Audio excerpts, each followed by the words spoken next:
All right, so this is the review for the quiz on the relationship between electrons, light, energy, wavelength, and frequency. First, we have a few multiple choice questions. What are the two major properties of electromagnetic spectrum? These are all kind of connected, but the two that we're really focused on here are the frequency and the wavelength. Right? The frequency and wavelength can be used to calculate the speed. The frequency can be used to calculate the energy. So they're all connected, but the two major properties that we've been talking about are the wavelength and the frequency. Right? The wavelength is the distance between equal points, the tops, the bottoms, the middles, and then the frequency is the number of waves per second. The unit for wavelength is meters. The unit for frequency is hertz. Okay, this is about the relationship between the wavelength and the frequency. And remember, we said that if you have a longer wavelength versus a shorter wavelength, right? If we assume that these are both the amount of wave that can travel in 1 second, well, the longer waves, you can't have as many of them, so the frequency is lower. If we assume they're all traveling at the same speed, then the longer the wavelength, the lower the frequency, because not as many waves will go through if they're longer. Shorter waves can get through more quickly and therefore have a higher frequency. So longer wavelength equals lower frequency. Looking at these, which of these has the highest frequency? Okay, and so that would also be the shortest wavelength. If we look at the spectrum, it goes from, so this is low frequency, and this is high frequency. At the bottom of this spectrum is radio waves. Then there's microwaves. Then there's infrared light. Then there's visible light, which would be the colors of the rainbow, and that would go Roy G. Biv, red, orange, yellow, green, blue, indigo, violet. Then we have ultraviolet, X-ray,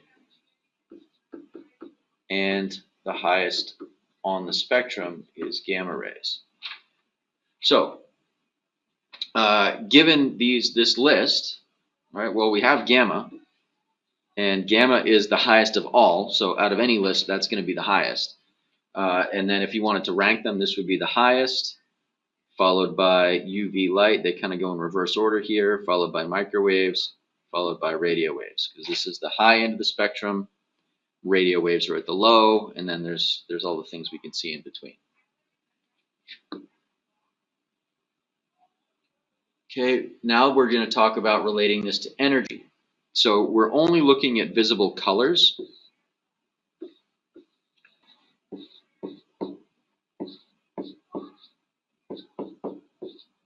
These are the colors. Remember, we have below here we have infrared, above here we have ultraviolet. But of the colors we can see, this is the low end, this is the high end.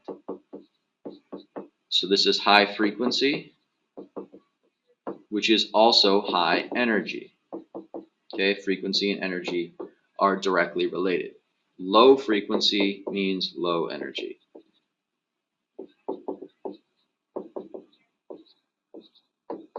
So the closer a color is to red, the lower energy it would have. The closer it is to violet, the higher energy it would have.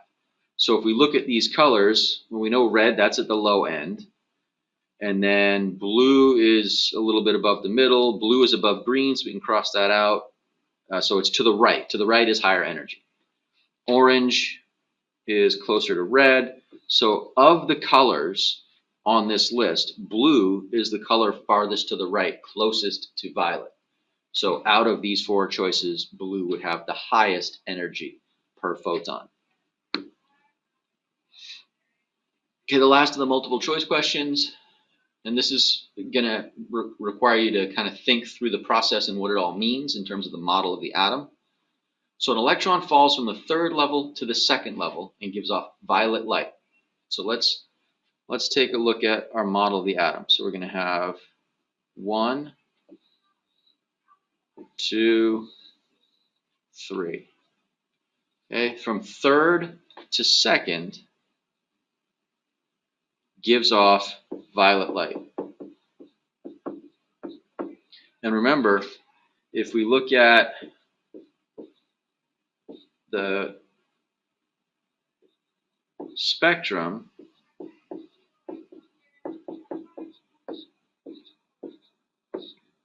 okay, and then we have radio is included on this list as well. So I'm going to put that over here because it's below IR, infrared. Okay, so these are all the choices we have. There's a color, blue, which is in the visible spectrum. There's infrared, there's ultraviolet, there's radio waves. So we have to pick from one of those choices. And you have to know or remember that the reason the atom, the electron, gives off light when it falls from one level to another is because the higher the energy level, which means the farther out it goes, the more energy it needed to get there. So this electron absorbed a whole bunch of energy to get up to the third level.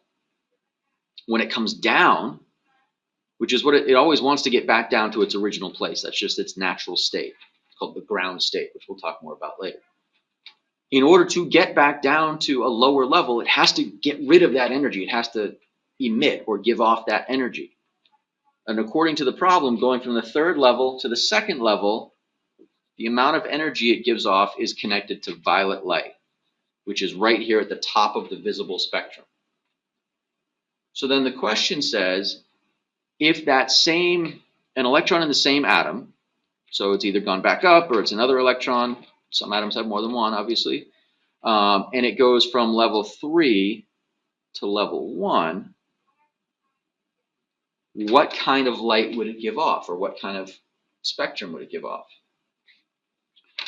Well, if this drop from 3 to 2 gave off violet light, that's the amount of energy it had to give away to go from 3 to 2. The gap between 3 and 1 is bigger, so it would have to give away even more energy because it's making a bigger drop from 3 to 1 than from 3 to 2.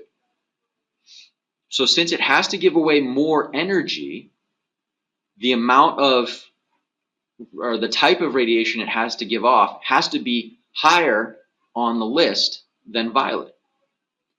Well, higher on the list in all these, the way we write out the spectrum, higher on the list means farther to the right. So of these choices, the only type of radiation more energetic than violet is ultraviolet. So this electron, which going from 3 to 2 gives off violet light, we'd see it glow a purplish color. When it goes from 3 to 1, gives off UV light, which we wouldn't even see. It's so high on the energy scale that we can't even see it. So again, the difference when you're looking at this type of problem is, am I giving away more or less energy than the original question? The original question was 3 to 2. The actual question that we're trying to solve is what happens at 3 to 1. That's a bigger jump, so it needs more energy, or it gives away more energy. If it was, say, from 4 to 1 was the original, and then from 4 to 2, well, that would be a smaller gap, so it would be a lower energy or to the left. So you could pick, something like infrared instead of violet, because that would be lower energy. So the size of the jump corresponds to the amount of energy. Bigger jumps, more energy. Smaller jumps, less energy. All right, so now we're going to take a look at some calculations, some more open response type questions. So the first one is asking you to find the frequency. So that's our unknown, and we're given the wavelength. So one of the important things in doing these types of problems is to be able to read the question and figure out which of the two formulas do you need to start with. Now, there may be some questions where you need both, but typically it's one or the other, and identifying the correct formula to begin with obviously is critical to getting the right answer. So this has frequency as an unknown and wavelength as a given. So the formula that I have that has those two things in it is the speed of light equals the wavelength times the frequency. So if I have the speed of light equals the wavelength times the frequency, and that means that the speed of light divided by the wavelength equals the frequency.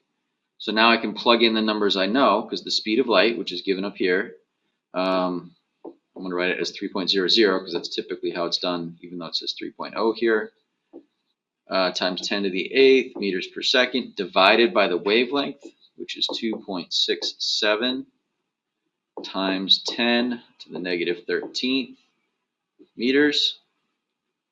That equals the frequency. So when I divide that out, I get 1.12, that's the 3 divided by 2.67, times 10. And if you don't have a scientific calculator, remember when you're dividing, you subtract the bottom number, or the bottom exponent rather, from the top exponent. So in this case, it's 8 minus negative 13, which is actually 8 plus 13, okay, which comes out to 10 to the 21st power.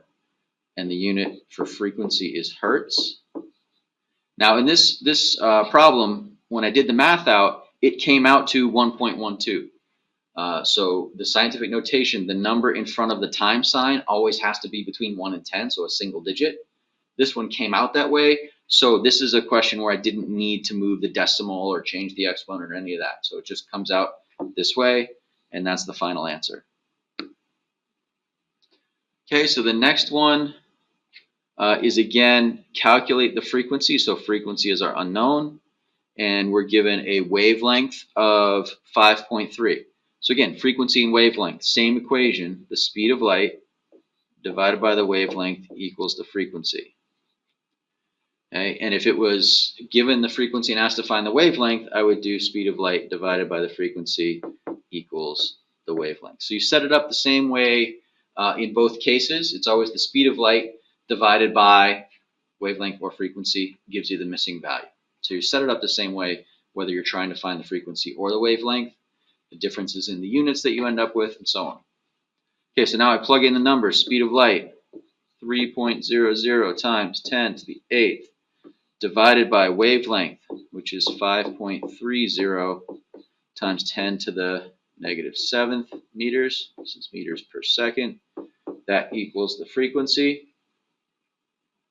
So when I calculate that, I get 0.567 times 10 to the 15th, because we did 8 minus negative 7, which is 8 plus 7, so that's the 15th. Also, as far as rounding goes, this is another question that comes up a lot. I'm rounding to 3 digits because the two numbers I'm working with up here each have 3 digits. If they both have 4 digits, I would round it to 4. If they both only had 2, I would round it to 2. So the numbers that you start with determine how you round and how many digits you need to end up with. So that's another question that comes up a lot. This is hertz, which is the unit for frequency.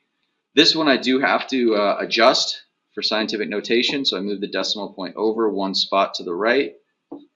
Now I have a number between 1 and 10. And then I reduce that exponent by 1. Okay. Again, these are the exact same number in 2 slightly different forms. The bottom one is scientific notation. The top one is not. So they're both the right number. It's just that the last answer is really what you want to have at the end. Okay, number 8. Calculate the energy. Okay, so energy now is our unknown, and I'm given the frequency in hertz. So the formula I know for energy is the energy equals Planck's constant times the frequency. Planck's constant, which is given to you up here, 6.626 times 10 to the negative 34th. Well, I've got H and I've got frequency. I'm going to plug in the numbers. I'm going to multiply. Energy equals 6.626 times 10 to the negative 34th. Unit is joule seconds, it's called.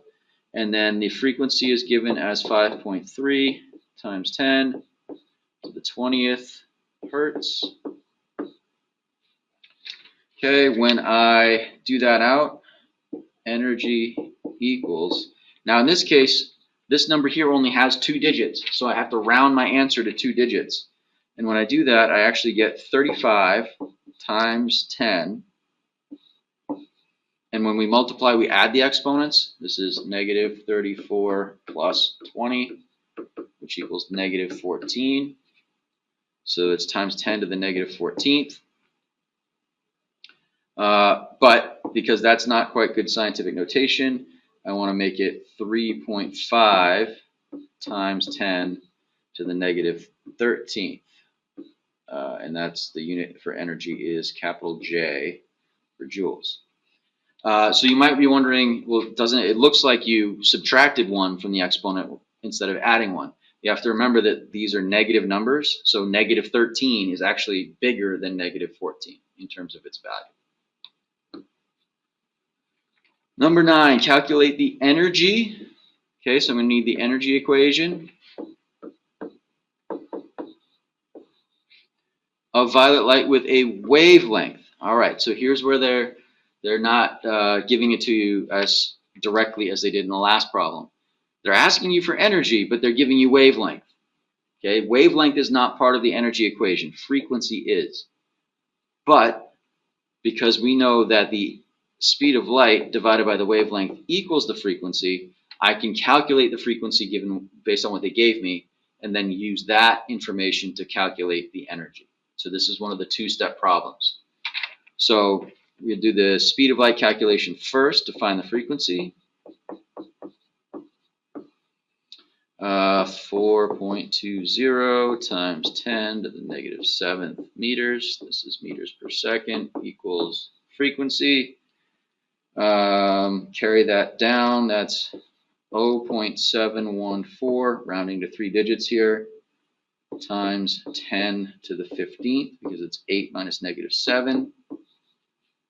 And to put that into scientific notation, it's 7.14 times 10 to the 14th hertz equals the frequency. Okay, now in some questions that'd be the end of it, but in this question it didn't ask me for the frequency, it asked me for the energy. I had to do this whole calculation to get the frequency so that I could finish the problem. Now I'm going to take this answer and plug the frequency into the energy equation, and then I can finish the problem. So energy equals 6.626 times 10 to the negative 34th. I'm leaving the units out for now just to save space. Times 7.14 times 10 to the 14th. Okay, so I've got the Planck's constant, which is always a given, and it's given here on the sheet, and will be given to you on the quiz, times the frequency, which we calculated in the first part of our equation here. So we do that out, and we get 47.3, rounding to 3 digits, times 10 to the negative 20th, because it's negative 34 plus 14. That is, the unit is joules. And then to finish the whole thing up, we put that into proper scientific notation of 4.73 times 10 to the negative 19th joules. So this is the final answer to the original question of calculating the energy.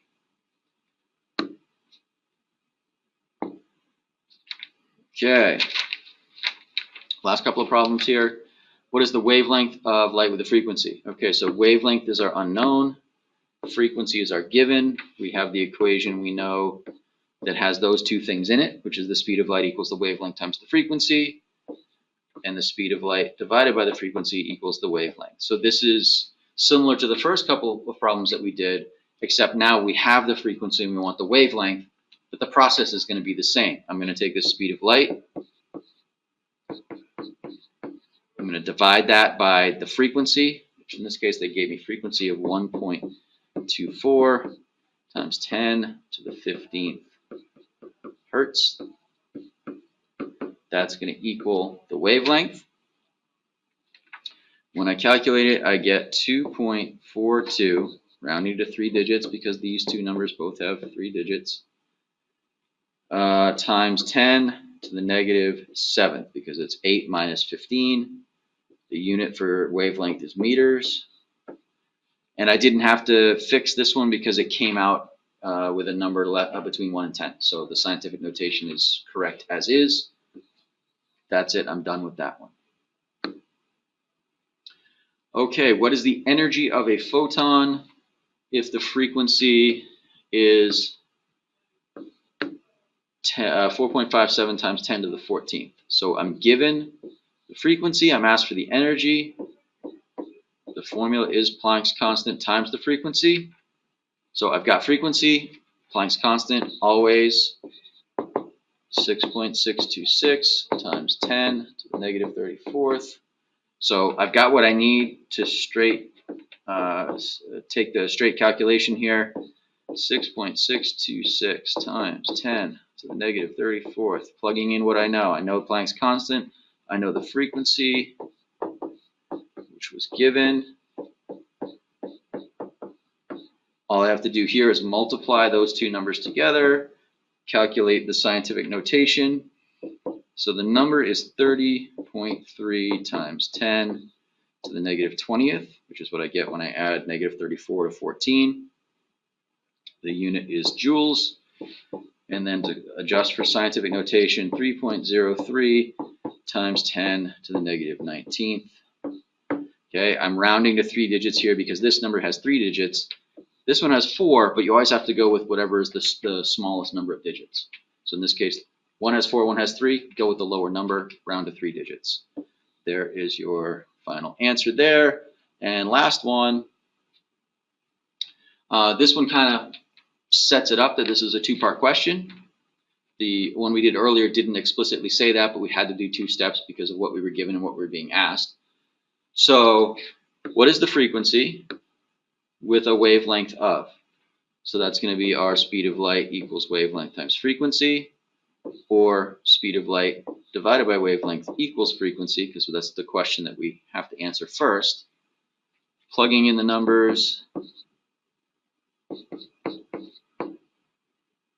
times 10 to the 8th divided by 5.1 times 10 to the negative 6th. It's the frequency, which is going to equal 0.588 times 10 to the 14th hertz.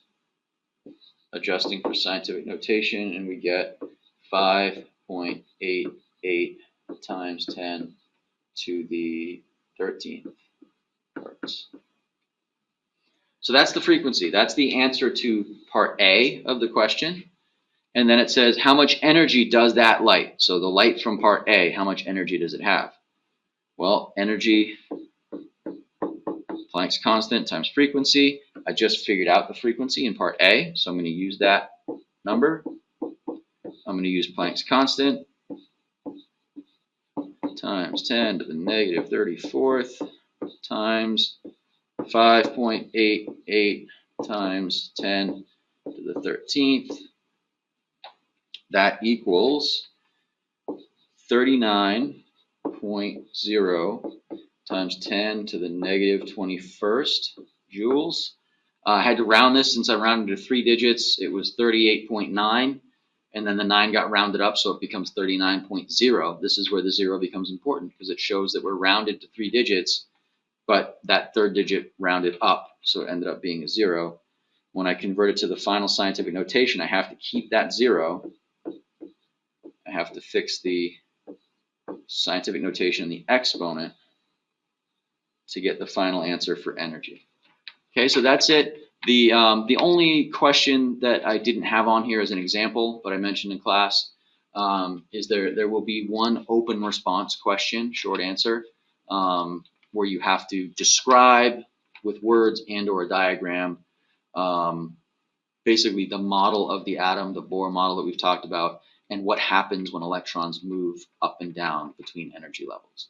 So take a look at that. There was a video that we watched just recently that had that. There's a video from right before break that includes that information as well. You can certainly look it up online, but just be prepared to explain the Bohr model of the atom and what happens when electrons move up and down in energy levels. Okay, so that's it. You may use a calculator always. This assignment, the review packet, is not graded. You don't need to turn it in. Come to Flex with any questions that you might have. All right, good luck.